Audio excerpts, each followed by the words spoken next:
इंदौर से हमने पकड़ लिया है ऑटो और यहाँ से हम जा रहे हैं AICTSL, जहाँ से बस में बैठकर पहुँचेंगे नलखेड़ा। फिलहाल मैं अपने दोस्तों के साथ हूँ। ये है अजीत जी, इनको आप जानते हैं, पिछले ब्लॉग में मिलाया था। ये मेरा मामा है, 2 साल छोटा है, सत्यम सिंह गौरव जिंदाबाद। इनके नाम में वो वजूद है, वो दम है। बड़ी अजीब शख्सियत है, जब से हमारे जीवन में आए हैं जीवन की झंड लगी पड़ी हुई है। झेल रहे हैं इनको भी, हम सबको झेल लेते हैं दोस्तों। चलो तो मिलते हैं आगे ब्लॉग।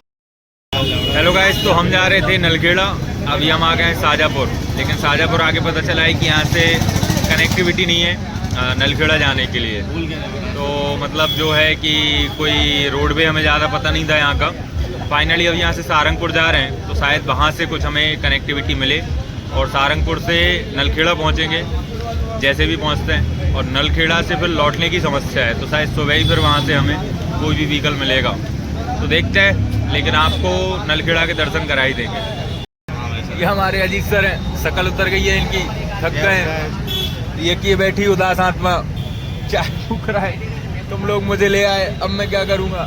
कोई रास्ता नहीं दिख रहा, सब भविष्य अंधकार में है। अंकल ने हमें रास्ता बताया।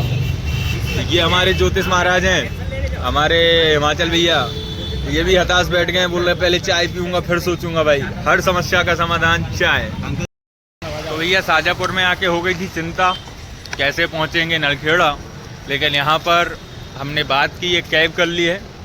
कैब हमें ले जाएगी शाजापुर से 60 किलोमीटर दूर है नलखेड़ा। हम लोग बेसिकली इंदौर से निकले थे और इंदौर से निकल के हमें बस में लगा 2.5 घंटे। शाजापुर उतारा, शाजापुर से 55-60 किलोमीटर पड़ता है नलखेड़ा। तो नलखेड़ा अब हम जाएंगे और जाएंगे कैब से, वो हवन कराएगा, देवी के दर्शन करेंगे और वहाँ से फिर लौट कर आएंगे शाजापुर। और यहाँ से अब रात जैसे तैसे काटनी है, सुबह 6 बजे बस मिलेगी, 6:30 बजे इंदौर के लिए। ठीक है, जैसे तैसे आ गए हैं, पहुँच भी जाएंगे और क्या। तो आगे आपको मंदिर के बारे में पूरी चीज़ें बताऊँगा कि मंदिर की क्या खासियत है और क्यों यहाँ पर हवन पूजा यज्ञ किया जाता है। फ्रेंड्स, फाइनली हम लोग आ चुके हैं नलखेड़ा। ये हमारी अर्टिगा जिसमें हम आए हैं और अभी हम एक चाय की टपरी पर, या यूँ कहें कि चाय की एक फ्रेंचाइजी पर खड़े हैं। इस फ्रेंचाइजी का नाम है, थोड़ा ब्राइटनेस कम करते हैं, उप सरपंच चाय। तो फिलहाल उप सरपंच चाय पियेंगे और सरपंच साहब की चाय, श्रीगोंदा महाराष्ट्र की सुप्रसिद्ध उप सरपंच गुड़ की चाय। और यहाँ से फिर जाएंगे मंदिर, तो मंदिर के अंदर आपको सारी एक्टिविटीज़ दिखाएंगे। Thank you so much.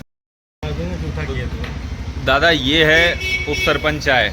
यदि आप नलखेड़ा आते हैं या आपको उप सरपंच की कहीं फ्रेंचाइजी दिखती है तो गुड़ की चाय ज़रूर ट्राई करना। हमने सुना था कि एवले की गुड़ की चाय बहुत शानदार होती है, पीकर भी देखी तो अल्टीमेट स्वाद है। लेकिन ये जो फ्रेंचाइजी और उसका जो टेस्ट है वो अल्टीमेट है।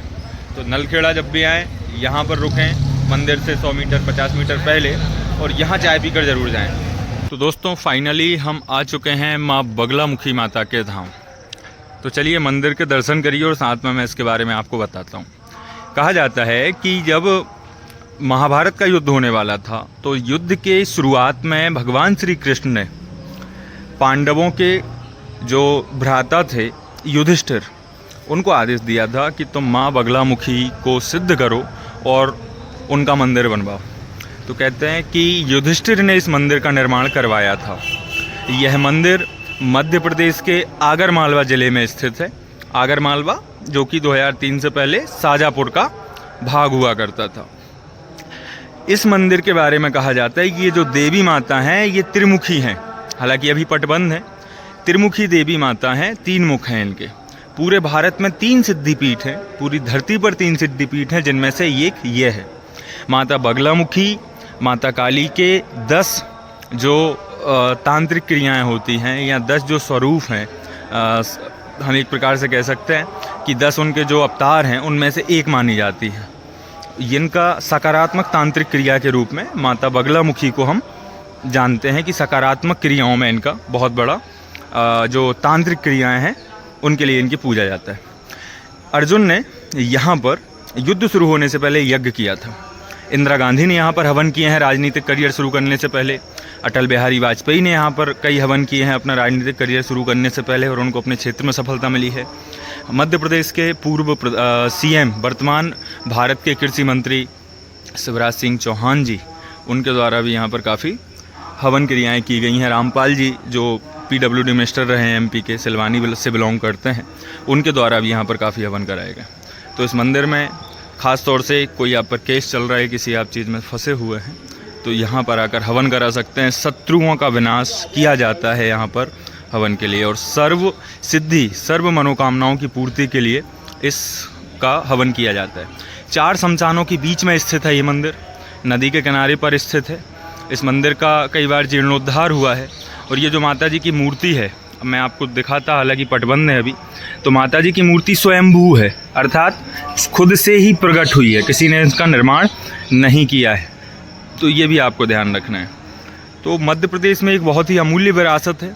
अभी हम आपको दिखाएंगे कि यहाँ पर जो हवन यज्ञ वगैरह चल रहे हैं, काफ़ी लोग अपनी मनोकामनाएं लेकर आते हैं और यहाँ पर हवन यज्ञ कराते हैं। और यहाँ पर ये भी समझिए कि जब हम ऐसी धार्मिक यात्राओं को करते हैं तो कई प्रकार से हमें सकारात्मक लाभ भी होते हैं, हमारा ऑरा बहुत पॉजिटिव होता है। तो आपको भी यदि अवसर मिले, मैं आपको दिखाता हूँ, यहाँ पर यज्ञ चल रहे हैं, हवन चल रहे हैं, और एक अद्भुत एनर्जी, जो वाइब है, स्पिरिचुअल वाइब, वो आपको यहाँ पर मिलेगी। साउंड सुनकर ही मतलब दिमाग ख़राब हो जाता है, एक प्रकार से कहना चाहिए कि वाह।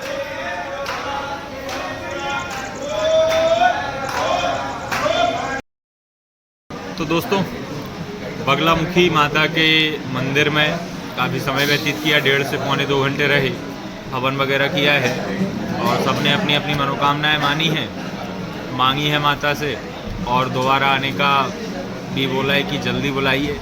फ़िलहाल अभी एक यहाँ पर अपनी चौपाटी करके एक नई होटल खुली है, जहाँ पर आप खाकर जो है अपना पेट भर सकते हैं, भूख मिटा सकते हैं। और इस ब्लॉग में इतना ही, बाकी अगले ब्लॉग में बाकी की चीज़ें आपको बताता हूँ।